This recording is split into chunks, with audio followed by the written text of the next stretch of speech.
Hey everyone, I've been wanting to do this for a while, but I'm going to be making, this video is going to be about how I made this keyboard tray. I don't know if you can see it.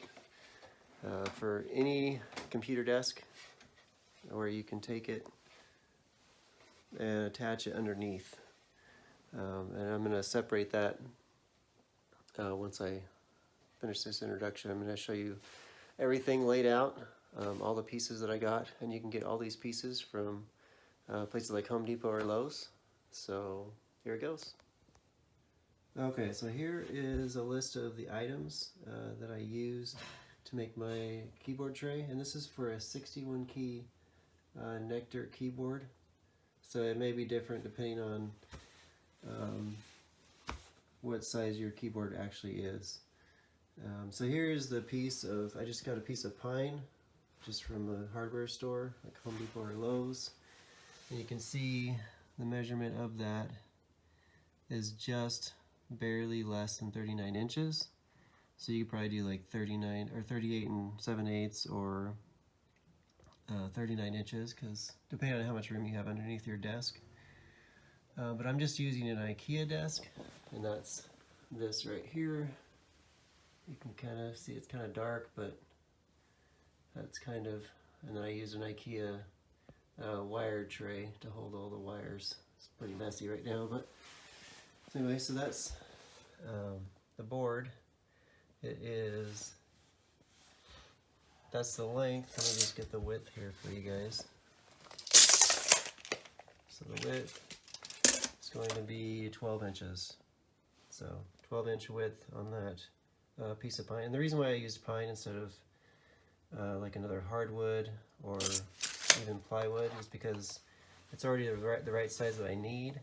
And plus, not only that, but pine is pretty light, and so I didn't want to add too much extra weight underneath the desk along with the weight of the keyboard. And then for that, I just used these little L brackets right here. Let me get a light on that so you can actually see.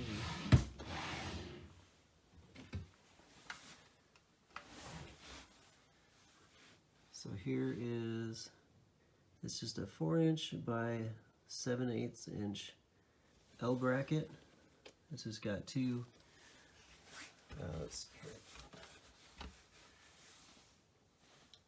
two bolt holes here, and then two bolt holes on this side.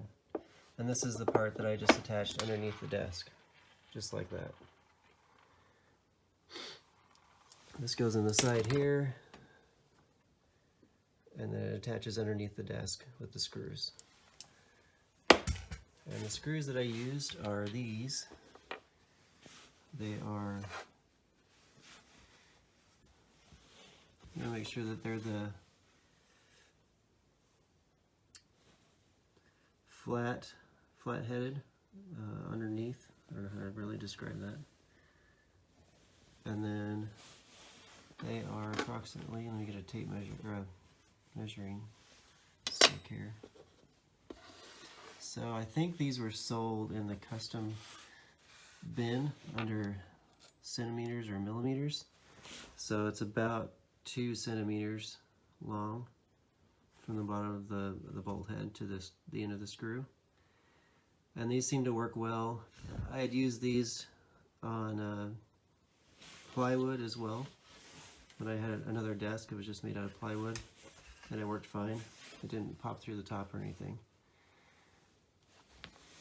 And that's pretty much it for the parts. I made sure that I got the heavy duty brackets. These are the soft close brackets. You don't want to get those cheapo ones. But these are going to be pretty good, heavy duty. And then I just attached the screw just right there, and then over there as well. I don't know if you can see that right there, just underneath. And this can, you know, it'll move once you get these things in. Yeah, so I attached them there, just on the back side. And it's been really stable, and it's been the best option for me. I've been looking for a while to find some kind of option just to mount underneath the desk, and this is the best option I found for giving me the most flexibility. I mean, they have kits that you can buy on Amazon, but it just didn't seem like that they were done very well as far as the type of closing mechanism on these brackets. And so if you get the really high-end soft close brackets, it makes it nice. And then I will show you what it looks like once everything's attached. And here's what it looks like attached underneath the desk. And this top right here that I have for my desk, this is just one of the solid wood, beech wood tops from IKEA. Works really well. It comes pre-installed, or it comes with these holes already pre-drilled for these little legs, which is nice. And then I just have the actual drawers on this side that the desk is just resting on. But it's very simple setup, and you can see that's where it goes right there. There's still a little bit of room in the back, so if you wanted to use a little bit bigger of a piece of wood, you could, but you really don't need to. And I'll show you what it looks like once I get my keyboard on this to see, so you can see how much extra room there is.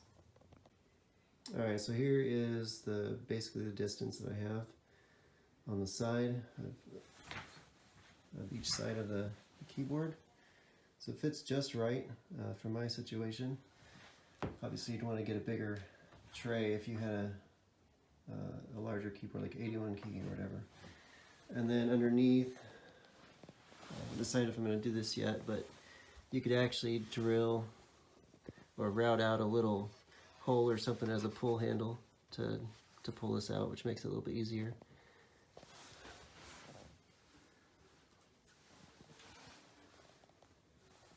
And you can see I have the keyboard sitting out a little bit from the edge to allow me to be able to access all these buttons from the top once it's fully pulled out. And I'll show you underneath roughly about where it's at from in relation to the end of the actual desktop, the end of it. So put this in, I can show you underneath. So I'll push this in. You can see, maybe you can't see, let me get the light.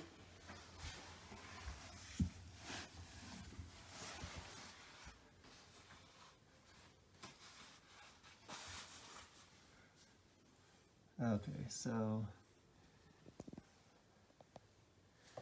there's the end of that, and the end of this ruler is about just a little bit less than 6 inches, or 15 and a half, let's see, what is that? I guess it's roughly about centimeters. I guess it's about, what is that, 15 and a half? Something like that. 14 and a half. That's looking at it backwards. So let's see.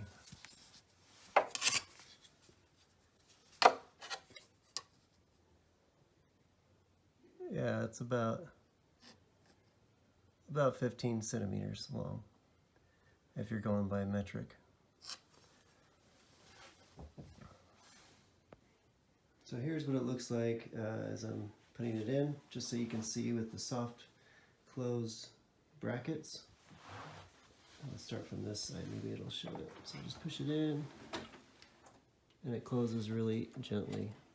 I do have to reach behind to pull it out, but it's fairly nice with the soft close. All right, that pretty much covers all that I wanted to share with the desk and that keyboard tray. If you have any questions, feel free to leave it in the comments below, and feel free to like and subscribe if you like this type of content. All right, thanks for watching.